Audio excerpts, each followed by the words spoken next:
Okay, the hearing will now reconvene.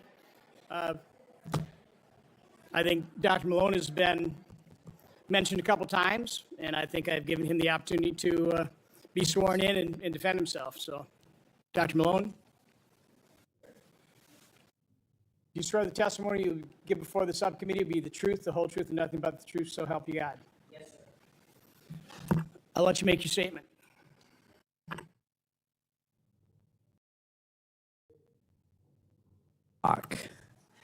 Various comments have been made about intent and meaning concerning, in particular, 3 tweets, or 3, they're not actually tweets.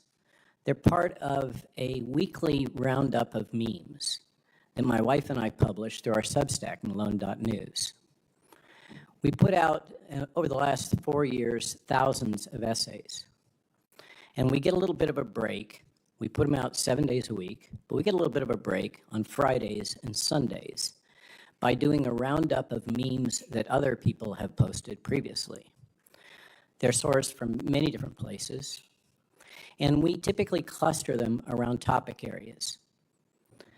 Now, unfortunately, the morning, and just a little more context, of course, I speak here as a private party, even though I am appointed as a special government employee, serve at the discretion of the Secretary on the Advisory Committee on Immunization Practices for the Centers for Disease Control and Prevention.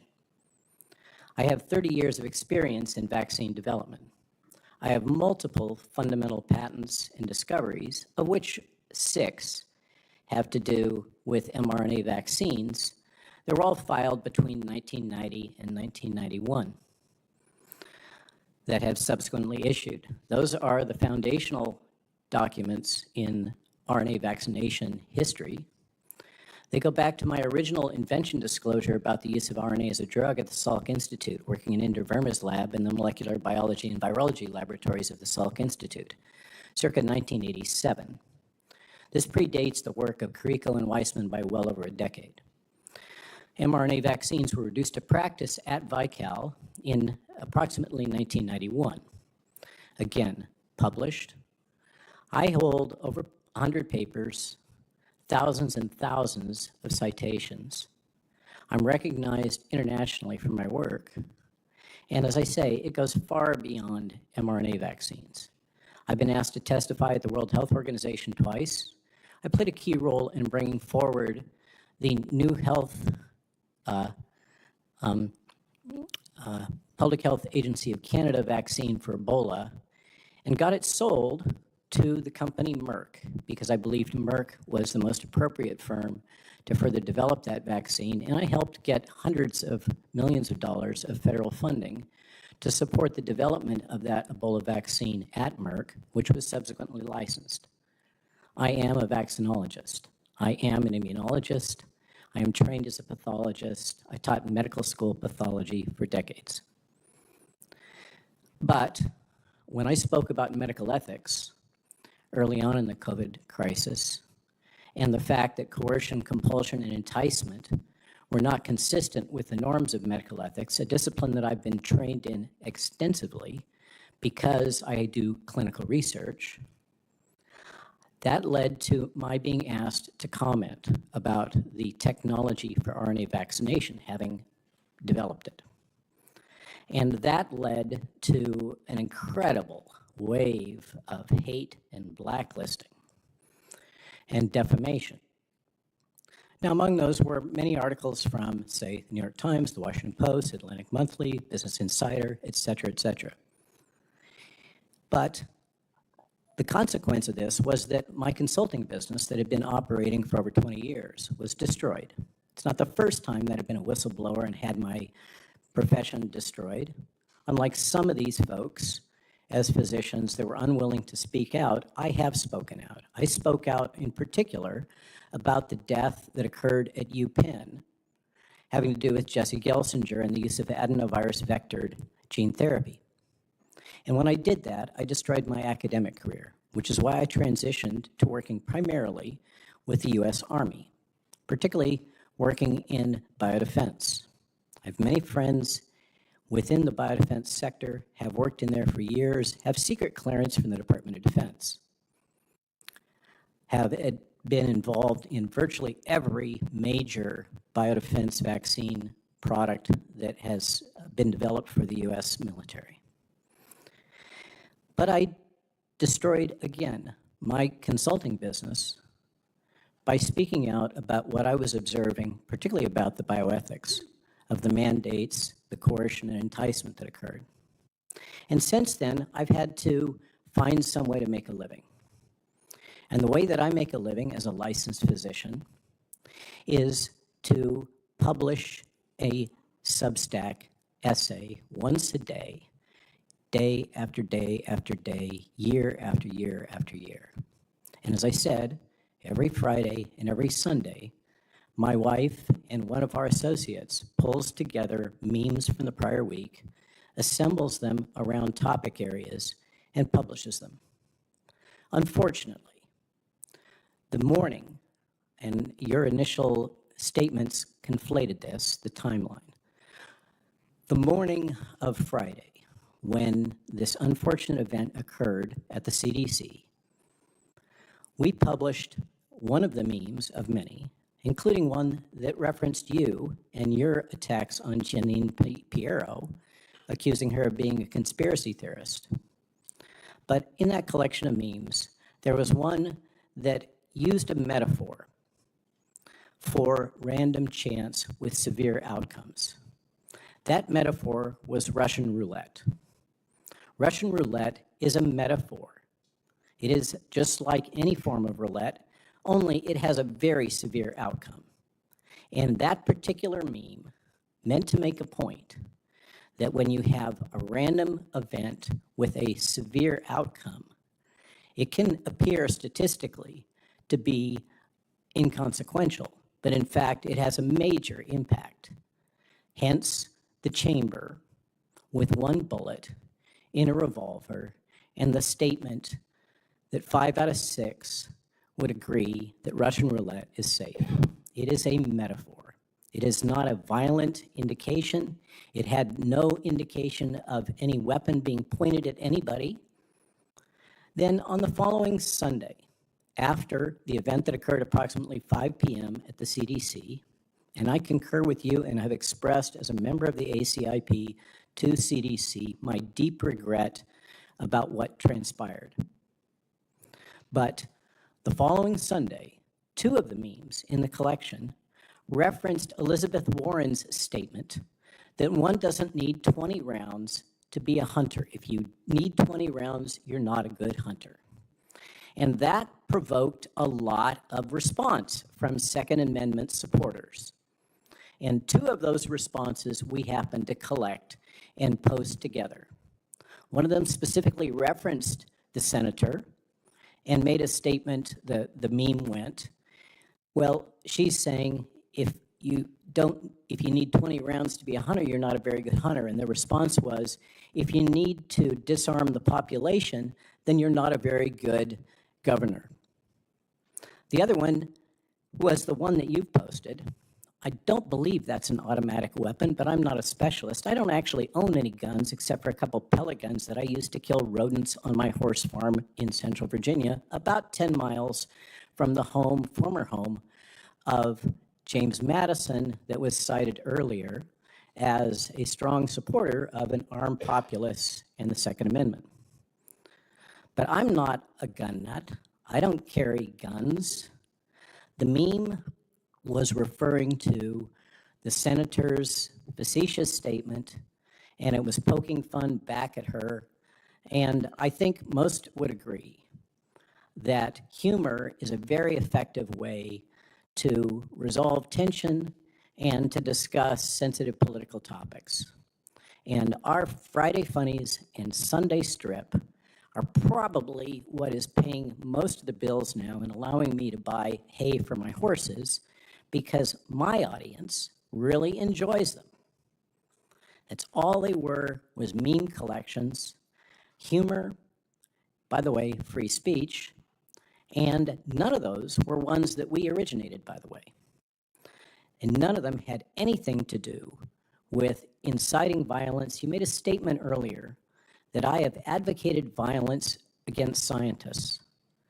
I object to that. I haven't advocated violence for anybody. And those memes do not advocate violence. The first one refers to basically a quirk in statistics, and the second one refers to a political statement from Senator Elizabeth Warren, which was intended on her part to be humorous, and the responses were also intended as humor. Thank you for allowing me to comment on your, let's say, and by the way, I think you also said on MSNBC that I was unqualified to serve on the ACIP. When I heard that, it was brought to my attention moments after you said it, I called up your office and I said, you know, the senator probably has never read my CV. Can I come in and talk to one of your staff at your office and go over this, thinking that there must be a misunderstanding? And I was given the number, the contact information, email, to set up a meeting with one of your staffers. And I would have been glad to drive up here from my farm in Central Virginia and meet with one of your staffers, go over my CV, and discuss your concerns. Unfortunately, they never got back to me. So for me, by the way, Senator Blumenthal, I used to be a registered Democrat. I grew up in the Central Coast of California. What I've observed during the Biden administration completely turned me around, like many people, like Sasha Stone, like many people in this audience. Regarding the statements that were made earlier by the young doctor, in which he cited a tweet that I put out. Actually, my wife reprimanded me. She thought that was a little too edgy, where I commented on Anthony Fauci seeking refuge in Siena, Italy. Now, how do I know about that? Because I go to Italy a lot, and I was approached by two whistleblowers, including one from the Policemen's Union, that has been tracking Anthony Fauci's movements within Italy, and told me about a number of things that he has been doing and asked me to get that information back to the government. So I was aware of his movements in Italy, hence the comment. And regarding my comment about Lena Wen and the former director of the CDC, the former director has repeatedly lied to the American public. And then after resignation, or whatever we want to call it, has gone completely silent. Not be heard of, no testimony, no request for forgiveness, no acknowledgement of those lies. And more about those lies, I suspect, may come out soon. I speculate, because I'm not able to speak about what we know at the ACIP. Regarding Lena Wen, she made a series of statements about what is essentially violence that she believed should be done to the unvaccinated during COVID. I'd like Lena Wen to apologize. I'd like to know where Lena Wen is. I'd like to know what she's doing right now. Not because I want to cause her any violence or harm, but I'd like her to be held accountable. I'd like both of them to be asked, why did you say these things during this crucial time? These things that caused so much pain, that caused so much harm, that was so divisive, that politicized public health during the COVID crisis unnecessarily. Why did you say those things? Do you regret them now? Do you have any sense of what you did? That's why I'd like to know where they are. I'd like to have them stand up and acknowledge to the American public that they did wrong. Thank you for the opportunity to speak and to address these comments, and I'm glad to respond to any question you happen to want to ask Senator Blumenthal, recognizing that I am under oath. Dr. Malone, Senator Blumenthal, you have any questions? Just a couple of questions. I just want to make sure I have the facts right here. First of all, let me say I was unaware that you called my office. If you want to sit down, I'd be happy to do so. And I'm glad to do so anytime. Thank you. Second, you're a member of the Advisory Committee on Immunization Practices in the CDC, correct? Correct, sir. You were appointed by Secretary Kennedy after he fired all 17 of the previous members, correct? which I had no role in doing. My view, tell me if I'm wrong, is the Advisory Committee on Immunization Practices, also known as ASAP, is a position of immense public trust. That's your opinion. Personally, I think the ASIP is a federal FACA committee which should be immune from intimidation and which has had mission creep. That's my opinion. I think that this committee and the sense of importance attributed to this committee is grossly overplayed. The committee's role committee has is responsibility for deciding. No, it doesn't. The committee has responsibilities for advising the director of the Let me just- CDC only. Deciding, in its view, what vaccines should be recommended, and then providing that advice to the secretary or to the CDC, correct? That is one interpretation. I take a much narrower view of the charter of the ASIP, having had to Well, study it. let me just say, I view this committee as one of public trust. I view it as seriously responsible for providing advice to the secretary, and that's the reason why he wanted you there. And I have no quarrel with your expressing your views as a matter of First Amendment rights, whether they were intended for humor or some other reason. But in a position of public trust,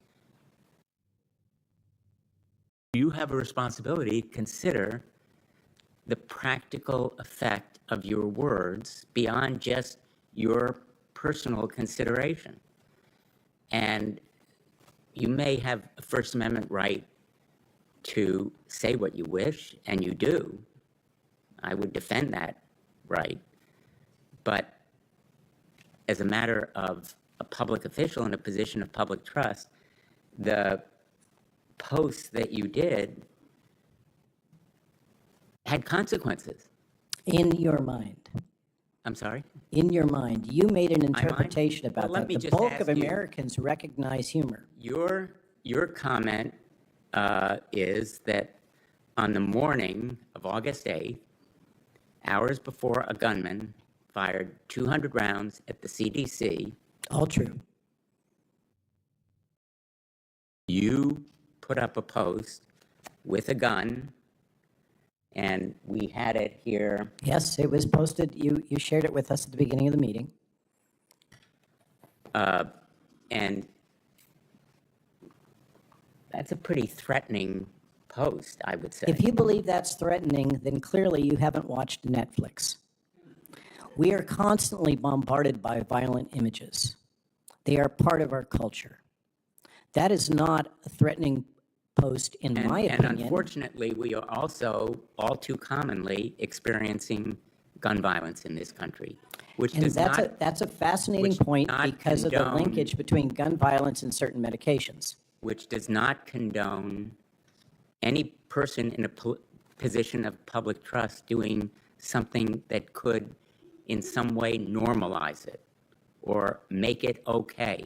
Let me just ask So you infer that that normalizes gun violence, that post about random chance. So we're going to have, Let me just, we're going to have a Mr. vote. Chairman, I want to Let's wrap finish, this up. because Let's wrap here, this I'll up. end it with Wrap this up. question. Wrap it up. 48 hours after that